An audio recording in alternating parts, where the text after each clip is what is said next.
계속했던 이 폭염이 이제 조금씩 기울어져 가고 있습니다. 어제 새벽, 전날도 새벽에 보니까는 이제 찬바람이 조금씩 불어요. 그 뜨거웠던 열기는 이제 조금 덜해진 것 같습니다. 오늘 아침에 새벽 예배를 마치고 이렇게 좀 거닐어 보는데 시원해요. 그래서 이 계절상 이제 조금 이제 시원한 계절이 오지 않을까 생각되어집니다. 지난 금요일이었나요? 금요일이 입추였다고 합니다. 이제 가을이 시작된 겁니다. 입추에서부터 입동까지가 가을이라고 해요. 그러니까 이제 가을이다 생각하시고, 아직은 조금 덥지만 우리 낮 기온이 35도, 또 어제도 열대야 뭐 이렇게 좀 있어서 아직은 좀 힘이 들지만, 그러나 이 계절 앞에 시간도 어이할 수 없는 거예요. 지나갈 것입니다. 그러니까 걱정하지 마시고 잘 우리 넘어갈 것이라 생각하시고 기쁨으로 또 가을을 맞이하는 저와 여러분들 되어주시기를 소망합니다. 한번 또 인사할까요? 여름을 잘 나셔서 축하합니다. 한번 인사하겠습니다. 여름을 잘 나셔서 축하합니다. 그래요. 여름도 잘 날 수 있으니 감사해요. 고진감래라고 하는 말이 있죠. 무슨 말입니까? 고난 뒤에는 기쁨이 있다, 즐거움이 있다, 뭐 이러한 이야기입니다. 고생 끝에 낙이 찾아온다 라고 하는 것이죠.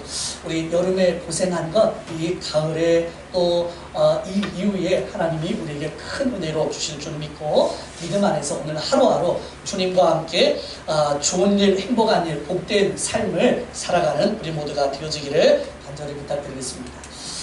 우리는 지금 사도행전 말씀을 계속해서 강해를 하고 있습니다. 제가 이렇게 말씀을 전하면서 그래도 가장 좋은 시간이 어느 때냐, 바로 말씀을 이어서 전할 때가 참 좋습니다. 왜냐하면 전에 어떤 내용이 있었는지 우리가 이미 알고 있고, 그 내용이 지금 어떻게 전개가 되어지는지를 우리가 알게 되기 때문에 강해 설교는 우리가 참 필요해요. 우리가 좋은 말씀 끄집어내어서 말씀을 전하는 것 필요합니다. 그러나 하나님의 의도와 목적을 성경 안에서 발견하는 것이 더 중요한 거예요. 그래서 성경을 읽을 때에 그 안에서 우리에게 하시고자 하시는 말씀을 우리가 잘 찾을 수 있는 그런 은혜가 있기를 소망합니다. 우리 지난 시간에 나눴던 말씀이 이제 스데반이라고 하는 우리 집사님을 통해서 스데반의 순교가 결국은 예수 믿는 많은 사람들에게 고난으로 찾아오게 되어졌지요. 그래서 성도들이 흩어지게 된 것입니다. 그들 가운데 베니게 후브로 안디옥이라고 하는 이스라엘로 보면 북쪽입니다. 저 북쪽까지 사람들이 흩어지게 된 것이에요. 흩어진 성도들이 하는 일이 무엇이었습니까? 복음 전하는 것이죠. 만나는 사람들에게 하나님의 복음을 증거합니다. 특별히 유대인들에게 복음을 증거한 거예요. 그런데 그들 중에서 구브로에 있는 여러 사람들이 이렇게 이방 사람들에게도 복음을 증거하게 된 것입니다. 이방인들에게 복음 전하는 것, 우리가 지난 시간에도 이야기 나눴던 것처럼 그게 쉬운 일이 아니었던 거예요. 이 복음이라고 하는 것은 유대인들에게만 특정적으로 그들에게 주어진 말씀이다, 이렇게 이해하고 있던 시대였기 때문에 이방인들에게 복음을 전한다? 쉽지 않았다 이 말이죠. 그런데도 불구하고 이방인들이 이 복음의 메시지를 받아들이면서 하나님 앞에 나오기 시작한 겁니다. 그렇게 해서 세워진 교회가 안디옥 교회였다, 이렇게 말씀을 나눴지요. 이 안디옥 교회가 정말 잘 세워진 교회냐 아니냐, 이방인들이 이렇게 예수를 믿었기 때문에 확인하기 위해서 예루살렘 교회가 사람을 보내었는데, 바나바라고 하는 믿음에 참 충실했던 선한 그런 사람을 보내어서 확인을 해보니까는 정말 그들이 예수님으로 말미암아서 새로운 삶을 살아가게 되는 것이지요. 특별히 하나님께서 이방인 선교를 위해서 세운 일꾼이 한 사람이 또 있었습니다. 사울이라고 하는 바울, 다소라는 곳에서 머물고 있던 그를 찾아가지요. 그래서 그와 함께 이 안디옥 교회를 세우는 일에 합력을 하게 되어줍니다. 이렇게 사역을 한 지 불과 1년밖에 되지 않은 거예요. 저희 교회가 1년 4개월밖에 안 됐는데 안디옥 교회가 1년 되었습니다. 그런데 그 교회에 모여있는 사람들이 정말 지금까지의 다른 성도들과는 좀 달랐던 거지요. 그래서 그들에게 붙여진 새로운 이름이 그리스도인이다 라고 하는 이름이 붙여진 것입니다. 그리스도인, 어떤 이름입니까? 그리스도를 따라가는 사람들, 그리스도를 닮은 사람들, 온전히 그리스도와 연합된 사람들, 바로 이런 거예요. 예수님을 만났다, 우리가 교회에서 신앙생활을 한다. 우리는 과거의 우리의 모습이 이제 없어져야 되는 것이요, 새로운 이름이 우리에게 만들어져야 됩니다. 그 이름이 바로 그리스도인, 그리스도를 따라가는 사람들, 그리스도를 위해서 목숨을 다하여 이렇게 살아가는 사람들이라고 하는 저와 여러분들이 그러한 성도님들 되어지기를 소망합니다. 아멘. 당시 이 안디옥 교회 1년밖에 되지 않았는데도 불구하고 이러한 새로운 삶을, 변화된 삶을 그들이 살게 된 것이지요. 그런 와중에 이 예루살렘 교회와 특별히 지금 로마가 통치하고 있는 지역에 큰 흉년이 찾아오게 됩니다. 흉년이라고 하는 것은요, 가뭄이지요. 땅이 바짝바짝 말라서 그 안에서 무슨 소득을 얻을 수 없는 그러한 상황이 되어지는 것입니다. 그때에 말씀해 보니까는 이 예루살렘에서 안디옥에 선지자들이 왔어요. 그러면서 그 선지자들 통해서 이 예루살렘과 로마가 통치하고 있는 이 지역에 흉년이 올 것이다, 이런 예언의 말씀을 듣게 되어진 겁니다. 그래서 이 말씀을 들은 안디옥 교회가 가만히 있을 수가 없지요. 하나님 앞에 기도하고 모두가 다 마음을 같이해서 십시일반 헌금을 하고 그 물질을 예루살렘에 보내어서 위기에 처해 있는 예루살렘을 돕는 일에 쓰임을 받는 그런 교회가 되어졌더라. 우리 지난 시간까지 나눈 이야기가 이러한 내용입니다. 얼마 되지 않는 교회임에도 불구하고 하나님의 의도가 무엇이냐, 하나님이 무엇을 기뻐하시느냐, 우리가 이것을 분명히 알아야 되는, 우리 성문교회가 그렇습니다. 1년 4개월밖에 되지 않은 교회지만 우리 교회를 왜 하나님이 세우셨고 우리 교회를 통해서 무엇을 하기를 주님이 진짜 원하시는지 우리가 이 사실을 알아야 되는 거예요. 그저 교회에 나와서 예배만 드리고 돌아가고 세상 사람들과 같이 그냥 똑같이 삶을 살아간다고 하면 하나님이 교회를 세운 이유가 없는 것입니다. 이곳에서 말씀 들어야 할 이유가 없는 거예요. 우리가 하나님의 말씀 앞에 순종해야 되고 그 말씀을 따라가는 그러한 삶을 살아가는 것이 주님이 우리에게 지금 요구하고 있는 그러한 삶임을 기억하시고 그러한 삶을 살아가는 저와 여러분들 되어주시기를 소망합니다. 아멘. 자, 이러한 가운데 오늘 우리가 읽은 말씀에 보니까 교회가 지금은 평안했어요. 이 외부적인 어려움이 조금은 있었지만 그러나 넉넉히 이길 수 있는 그런 상황이었습니다. 그런데 지금 오늘 말씀에 헤롯이라고 하는 유대의 왕입니다. 분봉왕이지요. 이 왕에 의해서 큰 박해가 지금 예루살렘과 많은 사람들에게 일어나기 시작한 것입니다. 이 과거에는 유대교 사람들에 의해서 박해였다고 하면 왕이 이 유대를 다스리는 왕이 직접적으로 믿는 그리스도인들을 박해하는 것은 처음 있는 일이지요. 이것으로 말미암아서 큰 문제들이 일어나기 시작합니다. 그 중에 하나는 사도 중에 한 사람이었던 야고보가 죽임을 당하게 되어지고 또 오늘 우리가 보는 말씀처럼 베드로가 옥에 갇히게 되어지는 그러한 사건이 일어난 것이지요. 그래서 오늘 저는 이 본문의 말씀을 중심으로 해서 옥에 갇힌 베드로와 성도들의 기도라고 하는 제목으로 함께 은혜를 나누기를 소망합니다. 한번 따라서 하실까요? 옥에 갇힌 베드로와 성도들의 기도.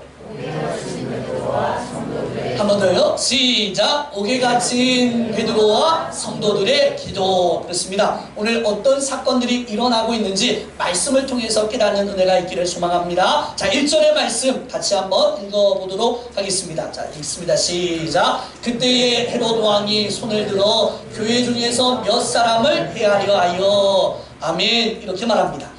우리 지난 시간에도 그때에 이렇게 하면서 시작을 했지요. 오늘 본문도 똑같이 그때에 라고 시작을 합니다. 그때가 어느 때인지를 우리가 정확하게 알아야 이 말씀이 잘 이해가 되는 거예요. 지금 이 그때라고 하는 것은 안디옥 교회가 말씀으로 말미암아 지금 왕성하게 성장해 가고 있는 그때를 의미합니다. 그리고 이전 시간에 이야기한 것처럼 예루살렘의 어려운 사실을 듣고 바나바와 사울에게 이 부조를 전하여서 예루살렘으로 지금 방문해야 되는데 방문하기 이전에 있었던 사건인 것 같습니다. 왜냐하면 사도행전 12장 25절에 보니까는 헤롯이 이제 죽게 되어지는 거예요. 죽기 이전에 있었던 사건이기 때문에 아마 아직 이 부조를 가지고 예루살렘에 가기 전에 있었다라고 하는 것을 우리가 알 수 있는 것이지요. 오늘 본문에 보니까는 헤롯 왕이 손을 들어서 교회 중에서 몇 사람을 헤아려 했다 이렇게 이야기합니다. 기독교를 지금 박해하는 그 주범이 누구냐, 주도하고 있는 사람이 누구냐, 오늘 성경에 헤롯이다 이렇게 말을 하죠. 성경을 읽다 보면은 우리 헤롯에 대한 이야기가 여기저기에 많이 등장을 합니다. 우리가 잘 알고 있는 헤롯이 어떤 사람입니까? 예수님이 이 땅에 오셔서 이제 태어나시고 얼마 되지 않았는데 동방박사들을 통해서 예수님 태어났다 이런 사건을 이야기 듣지요. 그리고 나서 그 헤롯이 어떻게 합니까? 2살 밑에 아이들을 다 죽였던 우리가 그런 헤롯을 기억하고 있지요.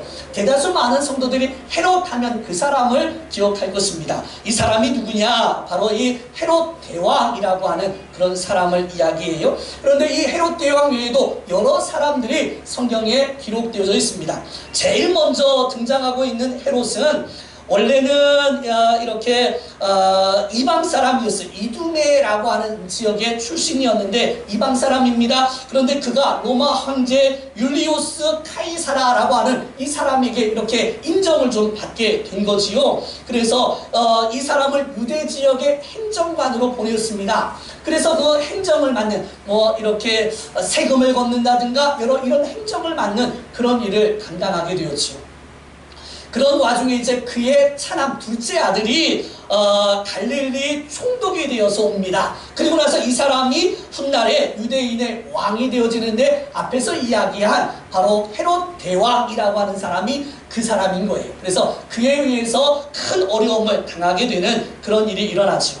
그리고 좀 더 이제 시간이 지나서 두 번째 헤롯이 등장을 하는데 이 사람은 헤롯 아켈라오라고 하는 사람입니다. 예수님께서 피난을 가셨다가 되돌아올 때에 그때 이 유다 지역을 통치했던 사람이기도 하지요. 그리고 나서 이제 세 번째 헤롯이 등장을 하는데 헤롯 안티파스라고 하는 사람입니다. 이 사람이 어떤 사람이냐면 세례 요한을 목을 잘라 죽였던 그러한 사람이기도 하고 예수님이 이제 마지막 심판을 받을 때 빌라도에 의해서 이 사람을 심판해라 라고 보내었던 사람, 그가 바로 헤롯 안티파스라고 하는 사람입니다. 그리고 지금 우리가 성경을 읽을 때 나오는 이 헤롯이라고 하는 사람은 헤롯 아그리파 1세라고 하는 사람이에요. 그러니까 우리가 적어도 성경을 읽을 때 이 사람이구나, 좀 같은 사람은 아니구나, 이 정도는 우리가 알고 말씀을 보면 좋을 것 같습니다. 이 헤롯 아그리파 1세가 원래 이 황실에서 어릴 때 이렇게 교육을 받고 그곳에서 자란 거예요. 그러다 보니까는 황실과의 이 긴밀한 어떤 관계가 있었고요. 특별히 칼라굴라라고 하는 황제가 죽고 나서 그 다음으로 글라우디오라고 하는 황제가 등극을 할 때에 아마 큰 역할을 좀 감당했던 것 같습니다. 그런 역할을 감당함으로 말미암아서 그의 공헌에 대한 대가로 유대 지역의 왕으로 이렇게 분봉왕으로 고려해서 유대를 통치하게 되는 그러한 상황이었던 것이지요. 아마 이 헤롯 아그리파 1세의 경우에는 그런 마음이 좀 있었을 거예요. 유대인들 입장에서 유대인의 편이 되어서 그 지역을 통치한다고 하면 좀 더 쉽게 수월하게 나라를 통치할 수 있지 않겠느냐, 아마 이런 생각을 하면서 유대인을 중심으로 한 정책을 펼쳐가기 시작합니다. 그래서 유대인의 환심을 사는 일에 온갖 정신을 거기에 쏟고 있는 것이지요.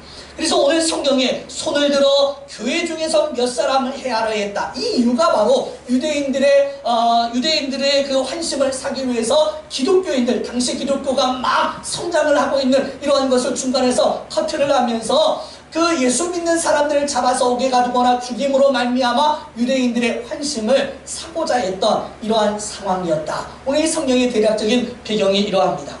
자, 이러한 가운데서 이제 첫 번째 순교자가 나오는데 제자들 중에 야고보 사도라고 하는 사람이 순교를 당하죠. 자, 2절 말씀 같이 한번 또 읽습니다. 시작. 요한의 형제 야고보가를 칼로 죽이니 요한의 아들 요한의 형제 야고보를 칼로 죽였다, 이렇게 말하죠. 요한의 형제 야고보, 우리가 잘 아는 인물입니다.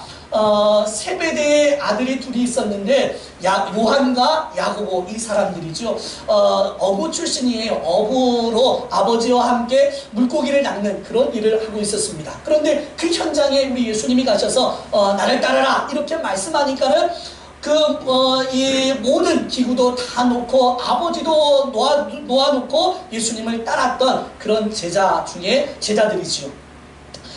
예수님의 제자 중에 수제자 하면 우리 베드로를 기억하고 있을 것입니다. 그런데 이 수제자와 함께 이렇게 리더 역할을 했던 3명의 리더들이 있습니다. 그 중에 베드로와 요한과 야고보, 이 3명이 수제자고 이렇게 앞서서 일들을 감당하는 그런 리더들인 거지요. 이 3명의 리더에 속하는 사람이 바로 야고보였다라고 하는 것입니다. 성경이 야고보를 향해서 그의 별명을 하나를 이렇게 주어요. 뭐라고 하냐면 보아너게라고 표현을 하는데, 이 보아너게라고 하는 뜻이 우레의 아들이다 라고 하는 뜻을 가지고 있습니다. 우레의 아들, 갑자기 하늘에서 우레를 치고 막 진동을 일어날 때 깜짝 놀라지 않습니까? 마찬가지로 아마 이 사람은 성격이 굉장히 급했고요, 화를 그냥 이렇게 좀 내는, 그러니까 한번 화를 냈을 때 세게 내는 그러한 사람이었던 것 같습니다. 언변이 또 굉장히 탁월했던 사람이다, 이렇게 기록하고 있죠.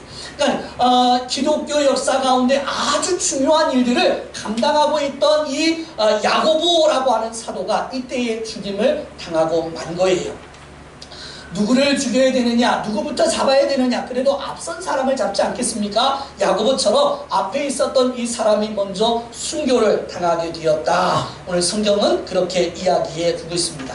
자, 이러한 상황에 말씀을 해보니까는 뭐라고 이야기하냐면, 지금 이 야고보가 잡혀서 죽게 된 사건을 보면서 유대인들이 기뻐했다. 우리 3절 말씀입니다. 같이 한번 읽습니다. 3절 시작. 유대인들이 이 일을 기뻐하는 것을 보고 베드로도 잡으려 할세 때는 무교절 기간이라. 아멘. 기뻐하다. 유대인들이 이 야고보가 죽는 것을 보면서 기뻐했다, 이렇게 말해요. 여기서 기뻐하다 라고 하는 것은 기분이 좋은, 만족하다 라고 하는 뜻이 있습니다. 그러니까 이 야고보의 죽음이 저들에게 만족을 시키는 거예요. 즐거움을 준 것입니다. 다시 말해서 헤롯이 지금 생각하고 있던, 마치 이 유대인들의 환심을 사고자 했던 그 환심을 지금 이 사건으로 인하여서 사고 있는 것이죠. 그러면서 사람들의 어떤 이 마음이 헤롯에게 지금 이동해 가고 있는 이러한 상황이었다라고 하는 것입니다.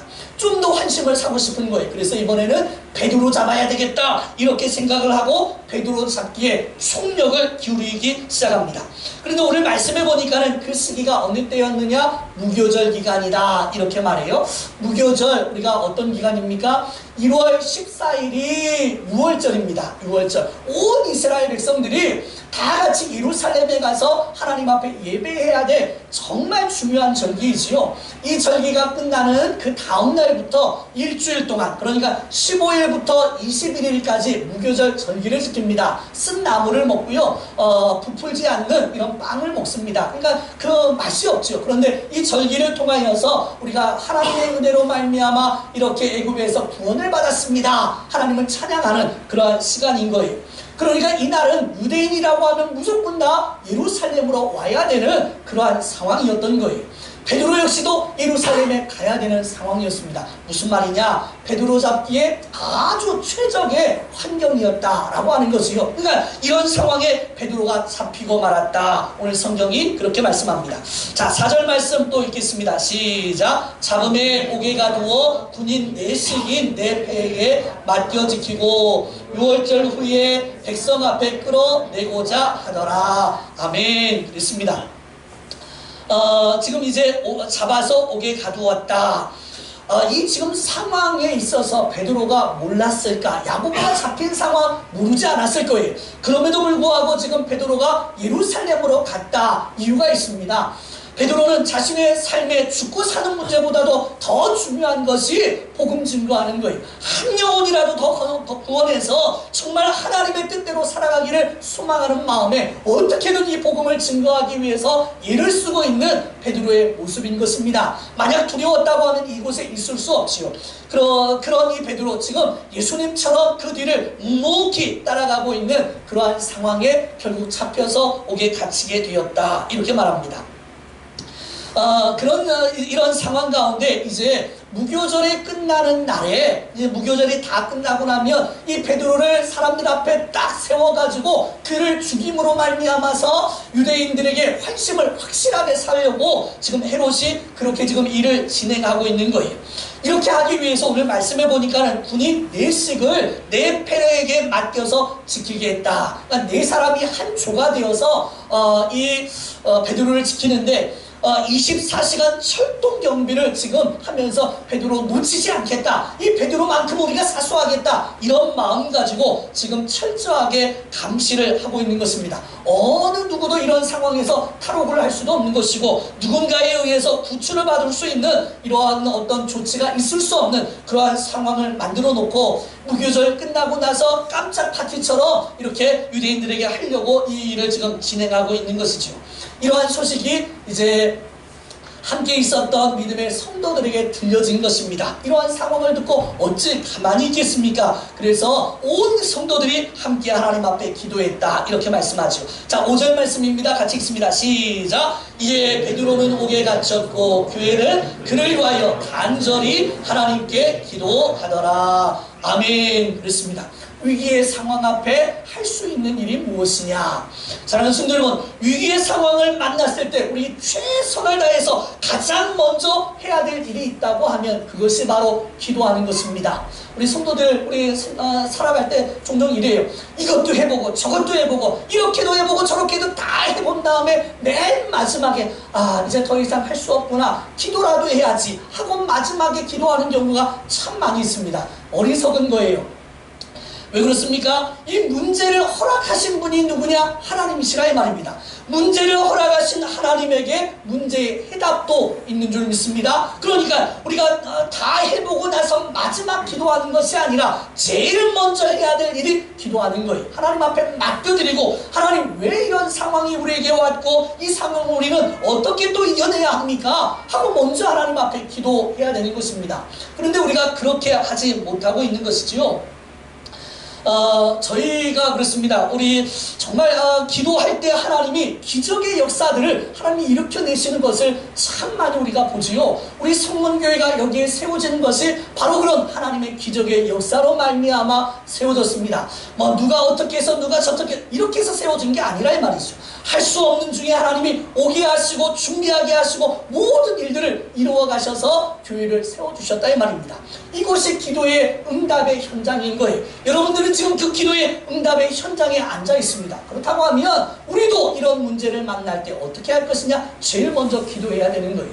기도하면 하나님이 길을 여시고, 만약에 길이 없다 할지라도 그 길을 만들어서라도 우리에게 주시는 분이 우리 하나님인 줄 믿기를 소망합니다. 세상은요, 이런 방법, 이런 길이 있습니다, 저런 길이 있습니다, 자기가 경험해보고 뭐 실패했음에도 불구하고 그러한 길들을 다 안내해 줍니다. 그러나 우리 하나님은요, 하나님 자체가 길이신 거예요. 없는 길도 길로 만드시는 분입니다. 그렇다고 하면 그 하나님 앞에 우리가 나아가야지. 뭐하러 세상에게, 사람에게 묻습니까? 우리 이러한 지혜로운 저와 여러분들 되어주시기를 소망합니다. 기도할 때 절망에서 하나님은 희망으로 우리를 바꿔놓으시고요, 기도할 때 우리 안에 두려움을 사라지게 하십니다. 기도할 때 그래서 역사들이 우리 현장에 일어나는 것이죠. 우리가 이런 예를 하나 들어보려고 합니다. 이 조그만한 개미가요, 길을 지나가다가 구르는 이 돌에 의해서 밟혔어요. 그런데 그 돌이 이 개미의 한 2~3배 정도 되는 겁니다. 그러니까 거기서 빠져나오려고 개미가 이리저리 애를 쓰고 발버둥을 치고 옆에 다른 개미들이 와서 도와줘도 이 도무지 빠져나올 수가 없는 거예요. 그러니까 굉장히 지금 개미 입장에서는 절대절명의 위기의 상황에 놓여진 것이지요. 이런 상황에 어떤 사람이 길을 가다가 우연히 봤습니다. 그런데 개미가 지금 그러고 있는 거예요. 불쌍히 여기는 마음을 가지고 손가락 2개, 10손가락 사용할 필요도 없이 손가락 2개만 살짝 사용해서 그 돌을 이렇게 들어서 옮겨줬습니다. 자, 개미에게는 어떤 사건이죠? 기적이죠, 기적. 있을 수 없는 일이 일어난 것입니다. 그냥 죽을 수밖에 없는 상황에 개미가 거기에서 살아나는 이런 기적을 그가 맛본 거예요. 그러면서 그가 하는 말이, 이야, 기적이다, 우리 기적을 맛봤다, 이렇게 말하죠. 그러나 그 일을 이루어낸 사람 입장에서는 이게 기적입니까? 기적 아니에요. 아무 어려운 일도 아니고 힘든 일도 아니라 이 말입니다. 마찬가지 우리 하나님 앞에서 우리 앞에 놓여져 있는 수많은 문제들은 문제도 아닙니다. 우리가 볼 때는 문제이고 그 일이 이렇게 해결이 되어지면 이야 기적이다 이렇게 이야기하지만 하나님 입장에서는 아무것도 아닌 거예요. 사랑하는 성도 여러분, 그럴 역사, 그런 능력이 있는 하나님 앞에 우리가 기도하고 부탁을 하고 요구를 해야지 힘이 없는 사람에게 무엇을 요구한들 그것이 되어지겠습니까? 오늘 이 예화를 기억하시고 정말 우리 하나님께서 지금 우리를 이렇게 도우시고 계심을 믿고 그 하나님 앞에 맡겨드리며 나아가는 저와 여러분들 되어주시기를 간절히 부탁드리겠습니다. 아멘. 그렇습니다. 자, 이렇게 지금 이렇게 성도들이 함께 합심해서 하나님 앞에 기도한 거예요. 그랬더니 그 현장에 기적의 역사가 일어나기 시작합니다. 자, 6절의 말씀 같이 보도록 하겠습니다. 6절입니다. 시작. 헤롯이 잡아내리고 하는 그 전날 밤에 베드로가 두 군인 틈에서 두 쇠사슬에 매여 누워 자는데 파수꾼들이 문 밖에서 옥을 지키더니 아멘 이렇게 말합니다. 이제 헤롯이 시간이 점점점 지나가지고 이제 하루가 지나면 무교절이 끝나는 거예요. 그 전날 밤이라 이 말입니다. 그 전날까지 지금 파수꾼들이 예를 쓰면서 이 베드로를 지키기 위해서 온갖 힘을 기울이고 있는 것입니다. 오늘 말씀을 보니까 이제 두 사람이 함께 이 베드로와 함께 있었다 이렇게 말해요. 두 군인이 틈에서 두 쇠사슬에 매여 누워 자는데 이렇게 말합니다. 두 군인이 완벽하게 쇠사슬을 꼭꼭 메어가지고 이 베드로를 지금 지키고 있는데 그 정도로 지금 삼엄하게 베드로를 지키고 있다라고 하는 것이고 또 파수꾼들은 그 밖에서 또 이 베드로를 지키고 있는 거예요. 그런 상황에 오늘 말씀해 보니까는 베드로 뭐하고 있습니까? 누워 자는데 이렇게 말합니다. 누워 잔다. 지금 내일이면 이 베드로의 목숨이 끊어질 수 있는 겁니다. 야고보처럼 죽을 수 있는 거예요. 그런데도 불구하고 그 전날 밤에 누워서 잠을 잔다. 사랑하는 성도 여러분, 그럴 수 있습니까? 내일 우리 죽는 거예요. 내일 죽는데 오늘 아무 생각도 하지 아니하고 그냥 쿨쿨 잠을 자고 있다. 베드로가 지금 그렇게 잠을 자고 있는 거지요.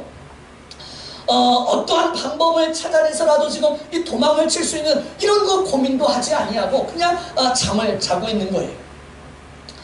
사랑하는 성도 여러분, 하나님이 함께하는 사람은요 위기 속에서도 이러한 평안함이 있는 줄 믿습니다. 생명은 누구에게 있습니까? 하나님에게 있는 것. 하나님이 데려가신다고 하면 우리 그냥 아멘하고 가야지요. 왜냐하면 더 좋은 곳으로 우리 하나님 우리를 이끌어 가시기 때문에 그렇습니다. 걱정 안 하고 가면 되는 거예요.